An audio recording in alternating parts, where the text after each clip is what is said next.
ఉన్నప్పుడు పిల్లకాకి చూస్తూ ఉంది. అది చూచిన తల్లికాకి అప్పుడు చెప్పింది, నువ్వు పెద్దయితే ఈ లొంగనంతా చూడొచ్చు అని సంధానించింది. మళ్ళీ కొన్ని రోజులు పోయినాక తల్లికాకి ఆహారం కోసం వెళ్ళినప్పుడు పిల్లకాకి ఊర్లో నుంచి ఒంగోని చూస్తూ కోజరి నీటిలో పడిపోయింది.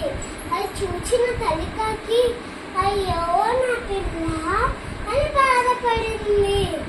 నీకేటి అమ్మ మాట విననిచో ఆ పదను తప్పవు. Very good.